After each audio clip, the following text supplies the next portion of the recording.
गलत तरीके से पानी पीना अर्थराइटिस और पथरी का कारण बन सकता है? जी, अर्थराइटिस और पथरी नहीं, और बहुत सी बीमारी है, जैसे पाइल्स है। पाइल्स कॉन्स्टिपेशन की बीमारी है। आयोडीन नमक आज की डेट में आप देख रहे होंगे कि बहुत ज़्यादा चलन में आ गया, लेकिन आयोडीन की पूर्ति हमारे पानी से भी हो जाती है जी। लेकिन बिल्कुल प्योरीफाई पीने से हमारी बॉडी की इम्यूनिटी पावर थोड़ी कम होने लगती है। ओके, मतलब हम प्यूरीफायर्स वाला जो पानी है हमारे इम्यून सिस्टम को भी खराब करता है सर। क्योंकि वैसे यदि हम जी बिल्कुल इसी पानी को पिए और उसके बाद हम यदि किसी और पानी को पिए तो वो एकदम से हमको नुकसान करता है। नमस्कार दोस्तों, मैं हूं हिमांशु भट्ट। हमारी इस बॉडी को फिट और हेल्दी रखने के लिए पानी बहुत जरूरी होता है। इसलिए डॉक्टर हर इंसान को हर दिन लगभग 3 लीटर पानी पीने के लिए कहते हैं। लेकिन क्या आप जानते हैं कि पानी पीने से भी बीमारियां होती हैं, फिर चाहे आप साफ पानी ही क्यों ना पिएं। दरअसल हम में से ज्यादातर लोगों को यही नहीं पता कि पानी पीने का सही तरीका क्या है, क्योंकि अगर हम गलत तरीके से साफ पानी भी पीते हैं तो भी हम बीमार पड़ते हैं, लेकिन इसके बारे में हमें पता ही नहीं होता है कि यह बीमारी हमें गलत तरीके से पानी पीने की वजह से होती है। दी हेल्थ शो की आज की इस वीडियो में हरिद्वार के वैद्य डॉक्टर दीपक कुमार जी से हम जानेंगे कि कैसे पानी को सही तरीके से पिया जाता है और गलत तरीके से पानी पीने से कौन कौन सी बीमारियां हमें हो सकती है। सर, आपको मेरा प्रणाम। प्रणाम भगवान। वैसे तो सर, जल का महत्व क्या है वो हर कोई जानता है और पानी के बिना कोई जीवित भी नहीं रह सकता। लेकिन पानी को पीने का सही तरीका क्या है? पीते तो हम सभी है, कोई गड़गड़ करके एकदम पी लेता है, कोई खड़े होके पीता है, कोई चलते चलते पानी पीता है। लेकिन वास्तव में पानी पीने का सही तरीका क्या है आयुर्वेद के हिसाब से? हिमांशु जी, एक कहावत है, सब रोगों की 4 दवा, मिट्टी, पानी, धूप, हवा। यदि हम समुचित तरीके से इसका सेवन करें, धूप का भी, मिट्टी का भी, पानी का भी, हवा का भी, हम काफ़ी बीमारियों से बच सकते हैं। और यदि ये चारों ही दूषित हो जाएं तो हम कहीं कभी भी ठीक नहीं रह सकते। और सही तरीके की तो बात ये है, हमारे मुंह की जो लार है वह है एल्कलाइन, और पेट में बनता है एसिड। जो भी हम कुछ खाते हैं पीते हैं उसको हमारा हाइड्रोक्लोरिक अम्ल यानी कि पित्त पचाता है। यदि हम घटाघट पानी एकदम पी लेंगे तो हमारे शरीर में वह पानी नहीं लगेगा, उसकी नेचर एसिडिक रहेगी। यदि हम थोड़ा थोड़ा पानी पीते रहें तो लार के साथ जो पेट के अंदर जाएगा वह न्यूट्रलाइज हो जाएगा, ना एसिडिक रहेगा ना वह एल्कलाइन रहेगा, तो वह हमारे शरीर में खूब लगेगा। दूसरा, पानी हमको कम से कम 3 लीटर जरूर सेवन करना चाहिए पर डे, चाहे गर्मी हो, सर्दी हो, बरसात हो। और पानी हमारे शरीर का मुख्य स्रोत है हमारी ऊर्जा का। यदि हम गुनगुना पानी प्रातःकाल सुबह उठकर 2 गिलास वैसे ही सेवन करें तो हम काफ़ी बीमारियों से, यानी कि पेट की खास तौर से जो बीमारी होती है उनसे हम बच सकते हैं। जब हमारे पेट में मल कब्ज हो जाए, मल सड़ने लगे, तो ये समझ लो कि बीमारियों का आरंभ हो गया। सर्वे रोग मलाशरा, सब बीमारियों की जड़ पेट है। और जब पेट में मल सड़ेगा तो हमारा पाचक रस भी दूषित होगा, हमारे शरीर की जितने भी ऑर्गन्स हैं धीरे धीरे वीक पड़ेंगे। और हमको पानी हमेशा बैठकर ही पीना चाहिए, खड़े होकर कभी पानी नहीं पीना चाहिए। और जितना हम पानी सेवन करेंगे, आपने देखा होगा बहते हुए पानी में कभी काई नहीं जमती और रुके हुए पानी में काई एकदम जम जाती है। और जितना हम पानी पिएंगे उतनी फ्लशिंग होगी। आपने देखा होगा हरिद्वार, ऋषिकेश, देहरादून, ये लाइम बेल्ट है, यहाँ के पानी में चूना काफ़ी है।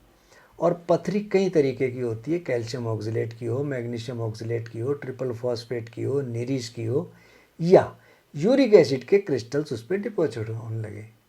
तो जब हम पानी ज़्यादा पिएंगे तो फ्लशिंग भी उतनी ज़्यादा होगी, उसके ऊपर क्रिस्टल्स नहीं जमा होंगे तो हमारी पथरी भी नहीं बनेगी। इसलिए पानी हमको फिल्टर, वैसे तो फिल्टर सबसे अच्छा जो पुराने ज़माने का होता था घड़े वाला, वो सबसे अच्छा होता था। और आज हमने अपनी ज़मीन के नीचे का पानी दूषित कर दिया और इस दूषित पानी के कारण हमको बहुत बीमारियां लग रही हैं। हमको हमेशा पानी गुनगुना ही पीना चाहिए, क्योंकि गुनगुना पानी पीने के बाद हमारे शरीर में कभी फैट डिपॉजिट नहीं होता।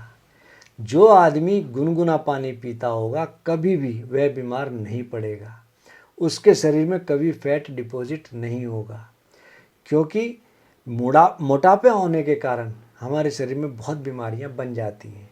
आप ये देखो, यदि कोई व्यक्ति जितना मोटा होगा उसके पैरों के ऊपर उतना ही लोड पड़ेगा। लोड पड़ेगा तो अर्थराइटिस उसको बहुत तेज़ी से क्लिक करेगी।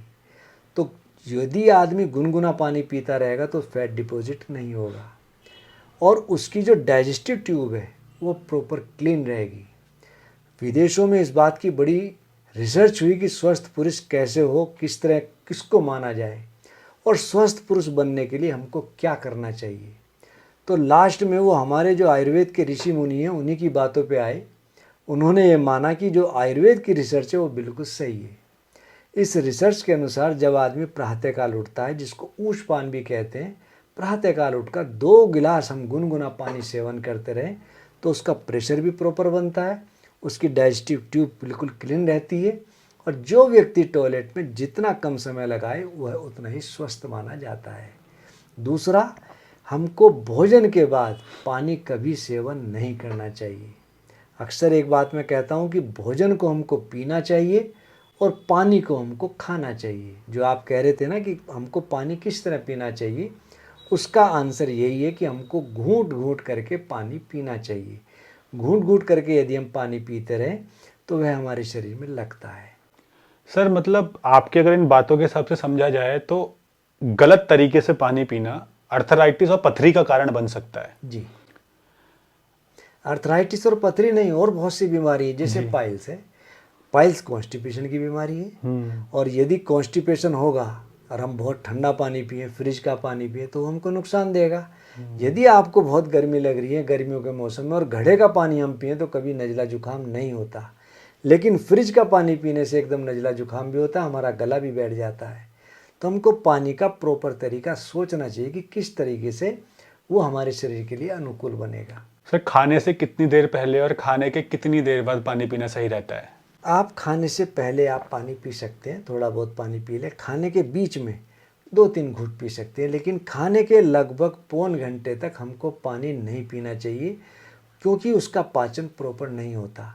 हमारी जो अग्नि है, पेट की जो अग्नि है, वह मंद पड़ने लगती है। इसलिए भोजन से एकदम पहले भी पानी बहुत ठंडा नहीं पीना चाहिए, आप गुनगुना पानी पी सकते हैं। सर आजकल तो वाटर प्यूरिफायर का ज़माना है। बड़े बड़े शहरों में या कहें कि आजकल तो गांव में तक वाटर प्यूरिफायर्स पहुंच गए हैं, क्योंकि ग्राउंड वाटर हमने पॉल्यूट कर दिया है। नदियां हमारी प्रदूषित हैं और आपको पता है तालाब भी प्रदूषित है और कुएं तो बचे ही नहीं है, जो बचे हैं वो भी दूषित है। तो एक प्रकार से देखा जाए जल जंगल जमीन, जंगल काट दिए, जमीन भी प्रदूषित कर दी, यानी लैंड पॉल्यूशन और वाटर पॉल्यूशन है, और हवा भी प्रदूषित है। तो ऐसी सिचुएशन में जब लोग मिनरल वाटर पी रहे हैं, प्यूरीफायर्स का पानी पी रहे हैं, तो क्या वो प्यूरीफायर का पानी उन्हें फ़ायदा पहुंचाएगा या नुकसान पहुंचाएगा? हमारी बॉडी के लिए हर चीज़ ज़रूरी है। मिनरल्स भी ज़रूरी हैं, प्रोटीन्स भी ज़रूरी हैं, विटामिन्स भी ज़रूरी हैं, लेकिन प्यूरीफायर्स में हैवी पार्टिकल्स तो निकल जाते हैं, ये अच्छी बात है, लेकिन अच्छे पार्टिकल्स भी रिमूव हो जाते हैं। जो व्यक्ति पानी, पहले आपने देखा होगा कोरोना टाइम पे गंगा का पानी बिल्कुल निर्मल हो गया था जी, और गंगा के साथ साथ जमुना का पानी भी बहुत ज़्यादा साफ हो गया था। हम अपनी प्रकृति का इतना दोहन कर चुके कि उसका हमने नाश कर लिया, और जो नेचुरल पानी है वह सबसे अच्छा माना जाता है। हमको नेचुरल तरीके से ही अपने आप को ढालना चाहिए और अपने आप को जीना चाहिए। जो नेचुरल पानी है वो हमारे शरीर के लिए बहुत ज़रूरी है। आयोडीन नमक आज की डेट में आप देख रहे होंगे कि बहुत ज़्यादा चलन में आ गया, लेकिन आयोडीन की पूर्ति हमारे पानी से भी हो जाती है जी। लेकिन बिल्कुल प्योरीफाई पीने से हमारी बॉडी की इम्यूनिटी पावर थोड़ी कम होने लगती है। ओके, मतलब हम प्यूरीफायर्स वाला जो पानी है हमारे इम्यून सिस्टम को भी ख़राब करता है। सर वैसे यदि हम बिल्कुल इसी पानी को पिए और उसके बाद हम यदि किसी और पानी को पिए तो एकदम से हमको नुकसान करता है। हाँ सर, हम तो उत्तराखंड जैसी जगह पर हैं जहाँ पे पानी स्वच्छ है। पहाड़ों पर जाएंगे तो वहाँ पे प्राकृतिक जल स्रोत है और वो पानी तो सबसे ज़्यादा शुद्ध माना जाता है, और बड़ी बड़ी कंपनी जो है वो इसी हिमालय के पानी को बोतलों में भर के बेचती है। लेकिन जो बड़े शहरों में रह रहे हैं, मेट्रो सिटीज में रह रहे हैं, दिल्ली, गुड़गांव, मुंबई, पुणे, बेंगलोर और ऐसे बड़े बड़े शहरों में जहां का पानी ही दूषित हो चुका है, वो प्यूरिफायर के पानी को पीते हैं। तो किस तरह से इन बड़े बड़े शहरों के लोग जहां जल प्रदूषित है और मजबूर हैं क्योंकि उस पानी को डायरेक्ट पिएंगे तो बीमार पड़ जाएंगे, इसलिए वो प्यूरिफायर लगाते हैं ताकि चलो कुछ तो साफ होगा। प्यूरिफायर की जगह अगर हम उसे गर्म करके रख दें तो क्या फिर ये ऑप्शन हो सकता है? ये ऑप्शन थोड़ा ज़्यादा गलत रहेगा, क्योंकि यदि हम गर्म करते हैं पानी को, उसके बैड बैक्टीरिया के साथ साथ गुड बैक्टीरिया भी ख़त्म हो जाते हैं। हाँ। तो हमको ये देखना है कि हम किस तरह अपने आप को अच्छी से अच्छी चीज़ ले सकते हैं, भले चाहे वो बुरी हो लेकिन कम बुरी हो। कम बुरी हो। तो क्या पहले पानी को कैसे कहते हैं कि तांबा जो होता है वो पानी को प्यूरिफाई करता है, इसलिए पुराने ज़माने में, एंशियंट टाइम में, नदियों में, कुओं में, तालाबों में चांदी और तांबे के सिक्के फेंकने की परंपरा थी ताकि वो जल ना साफ हो जाए। तो क्या पहले उस पानी को तांबे के बर्तन में रखें और उसके बाद गर्म करके पी लें? हिमांशु जी, हमारे आयुर्वेद के हिसाब से हमारे शरीर के लिए 3 धातु प्रधान है जी। सर्वप्रथम सोना, दूसरा चांदी और तीसरा तांबा। तांबे का पानी हमारे पेट के लिए सबसे अच्छा है। सोना और चांदी आम उपलब्ध नहीं होते क्योंकि महंगे आइटम है, लेकिन तांबे के पानी में जो बैड बैक्टीरिया हैं वो मर जाते हैं, अच्छे बैक्टीरिया नहीं मरते। यदि हम तांबे का पानी सेवन करते रहें तो पेट की हमको कभी कोई समस्या नहीं सताएगी। मतलब हम तांबे में रखे हुए पानी को गर्म करके पी सकते हैं? पी सकते हैं। लेकिन सर अगर उसी गर्म पानी को तांबे के लोटे में डाल के पी लें, नुकसान देगा? नहीं देगा। नहीं। तो ये मतलब काफ़ी अच्छी इन्फॉर्मेशन है लोगों के लिए कि पानी को किस तरह से पिया जाए जो आपकी सेहत के लिए काफ़ी ज़्यादा फायदेमंद होता है। सर एक लास्ट क्वेश्चन करना चाहूँगा। ज़्यादातर लोगों में आदत है बिल्कुल गड़गड़ करके पानी पीना, मतलब एक बार जग या बोतल रख दी तो एकदम पी जाते हैं, या गिलास। तो क्या जैसे एक साथ पानी पीना नुकसान देता है? जी, हमारी अग्नि मंद पड़ती है। अभी मैंने थोड़ी देर पहले आपको बताया था कि लार के साथ जो पानी जाता है वो हमको ज़्यादा फायदा देता है। आपने देखा होगा जो लोग जूस पीते हैं उनको फ़ायदा कम मिलता है, जो लोग चबा चबा के उसको खाते हैं, चाहे वो गाजर का जूस हो, सेब का जूस हो, चबा के खाने से यदि हम सेब और गाजर को लेंगे तो हमको ज़्यादा बेनिफिशियल होता है। तो हमको गड़ गड़ गड़ करके एकदम से पानी नहीं पीना चाहिए। और सर जो लोग पानी पीते ही नहीं है, बहुत कम पानी पीते हैं, उनका क्या? ये बहुत गलत है हिमांशु जी। अति हर चीज़ की बुरी। अति का भला ना बोलना, अति का भला ना चुप, अति का भला ना बरसना, अति का भला ना धूप। अति हर चीज़ की बुरी है। बहुत ज़्यादा पानी पीना भी गलत है, लेकिन बहुत कम पानी पीना उससे भी ज़्यादा गलत है। जो लोग बहुत कम पानी पीते हैं उनको किडनी की समस्या हो, यूटीआई की समस्या हो या पथरी की समस्या तेज़ी से बढ़ने के चांस रहते हैं। धन्यवाद सर आपका कि आपने हमें इतनी अहम जानकारी दी जो कि पानी कैसे पिया जाए, क्योंकि हम अपनी रोज़मर्रा की ज़िंदगी में पानी पीते हैं, कई लोग तो बहुत कम पीते हैं, लेकिन ये हमारे लिए जानना बहुत ज़रूरी है कि जो पानी हमारे जीवित रहने के लिए बहुत ज़्यादा ज़रूरी है, जिसके बिना हम सर्वाइव नहीं कर सकते, उसको ठीक से पिया कैसे जाए। उम्मीद करते हैं दी हेल्थ शो की आज की इस वीडियो से आपने जाना होगा कि पानी सही पीने का सही तरीका क्या है और गलत तरीके से पानी पीने से आप किस तरह से विभिन्न प्रकार की बीमारियों से ग्रसित हो सकते हैं। इसी तरह से हम और भी वीडियोस आप तक हेल्थ से जुड़ी लाते रहेंगे। आपके मन में इस वीडियो से संबंधित, इस विषय से संबंधित या आपके जीवन में हेल्थ से संबंधित जो भी प्रश्न है आप नीचे कमेंट बॉक्स में पूछ सकते हैं।